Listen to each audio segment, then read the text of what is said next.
Welcome to Restoring Old Steam Toys. This is part 1, an introduction to small steam toys. In this episode I show a Birmingham dribbler plus a Mamod and a Marquee traction engine. This old steam toy has sat on shelves in the houses that I've lived in for many years. I thought it was time to renovate it. It's in a bit of a state and the axle is broken. These are excerpts taken from the series where I fully renovated the engine. Here it is in pieces, and here is the engine after I finished the rebuild. I mentioned during the series all about the rebuild of this engine, why they were called dribblers. That is exactly what they do. They're not designed to run on a track, they're designed to run around the floor, onto which they dribble water and oil. Here's a clip of the engine running using compressed air, so there's no dribbling here.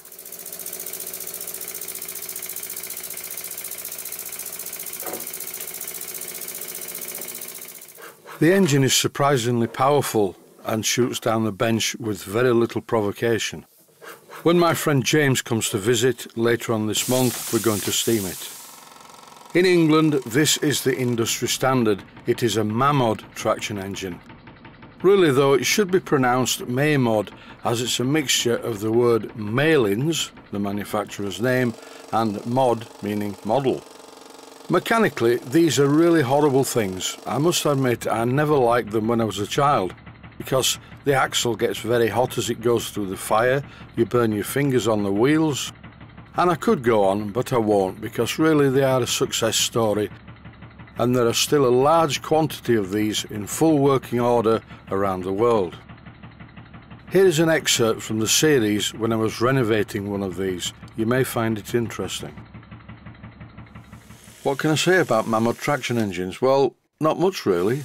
They are very unmechanical from an assembly point of view and a manufacturer point of view, but they work and give a lot of pleasure to children and, dare I say it, adults as well.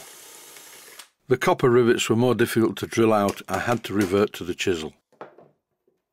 This part of the boiler was very badly damaged because as I pulled out the whistle, which really didn't want to come out, I actually pulled out the metal barrel of the boiler with it. I saw a video on YouTube about how they make these boilers. It was very interesting, and the whole thing is pressed out of a piece of sheet brass. And this process really hardens the brass, as you can hear from the hammer blows. After a while, once I hammered the boiler into submission, I could remove it from the frame. Time to have a closer look. This is the alloy smoke box. The two holes in the chimney are for the exhaust steam pipes and the steam condensers in the smoke box, and I assume some of it runs through the hole into the cavity in the front of the boiler. I was curious to see how much limescale had accumulated in this Mamod over the years, so it was over to the bandsaw to saw the boiler in half. And here I can state for a second time, even though this is a brass boiler, it's fairly strong. The manufacturing process obviously toughens up the brass. And this is what I found inside the boiler. Really strange. All the limescale is at the top of the boiler, and there's hardly any at the bottom. I would have thought it would be the other way around. I wonder if I'm correct in my assumption that limescale forms when there's a mixture of air and water. I assume that this small boiler must have been partially full of water all of the time. Maybe not, I don't really know. Well, the boiler is scrap and the firebox is scrap. It's just not worth keeping. For some reason though, I'm going to keep these parts. I don't know why. Maybe I could make the shortest Mamod traction engine in the world. This next steam toy is a Marquee traction engine. And here is a clip when I was converting one to run on gas. As always, while the burner's doing its stuff and heating the water, it's time to go around the engine with the oil can. And after about 10 minutes, with the regulator open, I gave the flywheel a push and off it went. And as before, it's very gurgly at the moment, but once the engine runs for a while, everything will get nice and hot and it stops gurgling. After I fitted the replacement spring, I set the safety valve to blow off at 50 pounds per square inch. And as you can see, it's now blowing off at 50 pounds per square inch.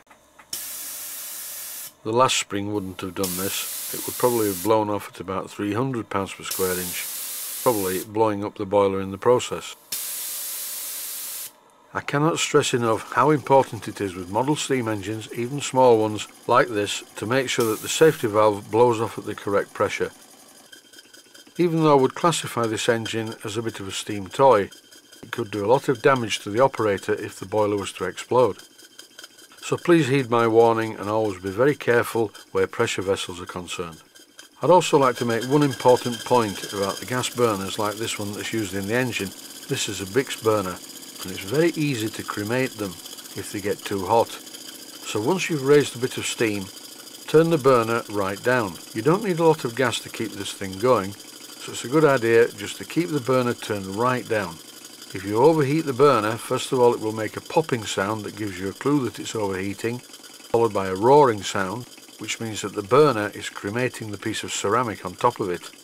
So if you hear either of these sounds, turn the gas off immediately and give the burner a minute or two to cool down before relighting it and turn the gas a bit lower. This seems to be a very common problem with Bix burners, and I think it's the type of ceramic that they use. I've done everything by the book, so to speak. Philip Forrest Classics, where I bought the burner and the tank from, said that I should use a number 8 gas jet, which I have done. But when I turned the gas up too high, the burner still overheated. I've moved the gas jet further into the Venturi pipe, and this seems to make it a little bit more forgiving. If this situation continues, then maybe a smaller gas jet is a good idea, but it should be okay. It's running fine for me here in the video, and I ran this for about half an hour or so. There's no way of filling the boiler on this whilst it's running, so you can only really use one pot full of water, then you have to stop the engine, let everything cool a little bit, refill the boiler, relight the burner, and the cycle starts again. And in between that time, of course, you would have to refill the displacement lubricator and lubricate the moving parts of the engine anyway. What I'm trying to do in this clip is adjust the regulator so that the engine runs at just the right speed to make the traction engine rock back and forth, just like the full size. I'm going to slow it down and you'll see it happening. Running in slow motion, you can clearly see that the traction engine is rocking back and forth, just like the full size. And this is due to the reciprocating mass of the piston rod, the crosshead and the connecting rod. These markings are a cross between a small steam toy and a small model traction engine. There is a very subtle difference, but I still classify this as a steam toy. In this series I'll be showing various different steam toys of various different sizes. That is it for this episode. Stay safe, stay healthy, thanks for watching, and I hope you found it useful. Please take the time to visit my Mainsteam Models website and click on the section of the website that says Video Playlists. And by doing that you can find other videos that you may like to watch. And by using the playlists you can actually watch the videos back to back.